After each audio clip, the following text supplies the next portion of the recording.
blood-brain barrier gitu ya, sawardara otak itu ya, sulit itu.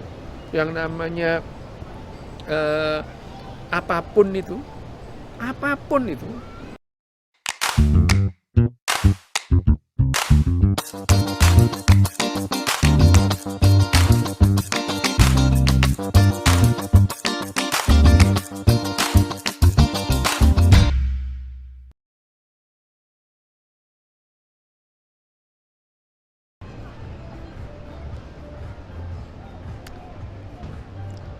Halo, dengan Rio Hasan dan sahabat tercinta Hangi.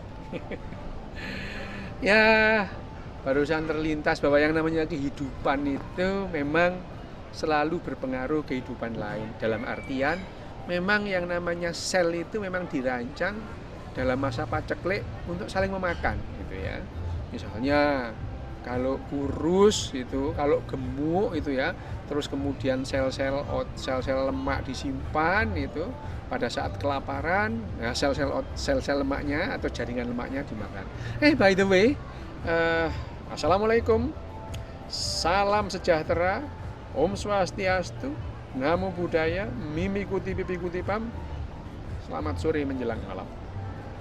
Oke, jadi pada dasarnya yang namanya individu terus kemudian spesies saling memakan itu lah sudah wajar terjadi di kehidupan ini gitu ya. Jadi ya harimau makan kambing gitu ya, itu adalah kehidupan memang begitu gitu ya.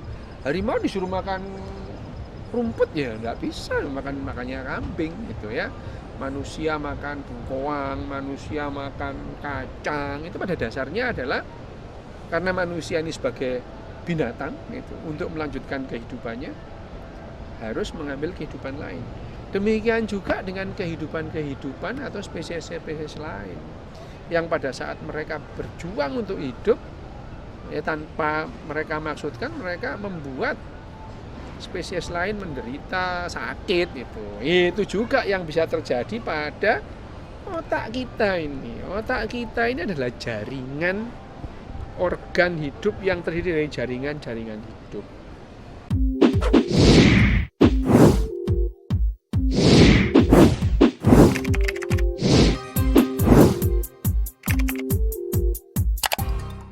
Dan dia rentan juga terinfeksi. Jadi infeksi pada otak itu bisa terjadi.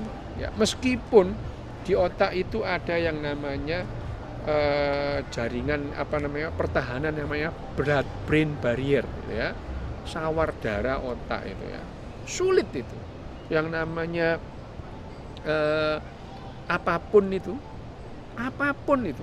yang namanya kadar gula lah itu ya, atau antibiotik lah, itu tidak bisa masuk ke dalam, tidak bisa gampang masuk ke dalam otak. Bahkan otak itu hanya menyerap maksimal sepertiga dari jumlah bahan yang ada dalam darah. Misalkan kadar gula darah dalam tubuh kita itu misalkan 180, yang masuk ke dalam jaringan otak itu sepertiganya 60 gitu ya.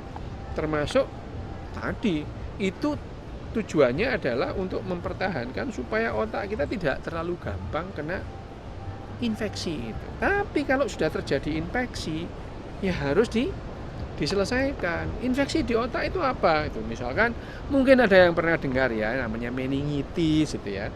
Meningitis itu sebetulnya adalah infeksi pada selaput pembungkus otak ini, ya, meningitis. Meningitis itu adalah hal yang serius itu ya. Gejalanya mulai panas, kemudian demam tinggi, kejang, bahkan sampai tidak sadarkan diri ya, itu meningitis. Meningitis itu ya bisa karena apa? Bisa karena radang steril, misalnya apa? Meningitis karena perdarahan ya, orang kecelakaan terus kemudian ada perdarahan subarachnoid, nah itu terjadi meningitis steril ya. Radang selaput otak steril, nggak ada infeksi. Tapi kalau infeksi macam-macam, bisa karena bakteri, bisa karena jamur, bisa karena parasit yang lain gitu ya. Jadi infeksi itu bisa macam-macam. Nah, tanda-tandanya juga beda-beda. Misalkan meningitis karena kuman-kuman Streptococcus itu gejalanya berbeda dengan meningitis karena TB atau TBC gitu ya. Berbeda. Tetapi implikasinya sama itu ya, terjadi infeksi di otak, mengganggu cara kerja otak dan mengganggu semua fungsi otak. Akhirnya tadi seperti yang dikatakan meningitis itu bisa panas tinggi, bahkan kejang, tidak sadar gitu ya. Nah, meningitis ini kalau diterus-teruskan bukan hanya meningitis, jadi meningoencephalitis. Jaringan otaknya terinfeksi ya. Nah, ini kalau dibiarkan terus makin lama makin banyak, bisa menjadi abses cerebri. Otaknya abses, ada pernanahan di dalam otak. Nah, infeksi dengan atau tanpanya abses itu juga merupakan hal yang serius. Nah, penanganan infeksi sama dengan penanganan infeksi tempat lain ya.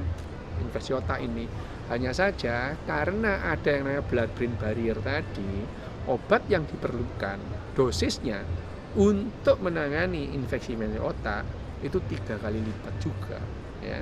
Supaya apa? Ya supaya kadar atau level serum obat dalam serumnya ya itu memenuhi sehingga dia bisa membunuh atau mengusir infeksi-infeksi yang ada dalam otak.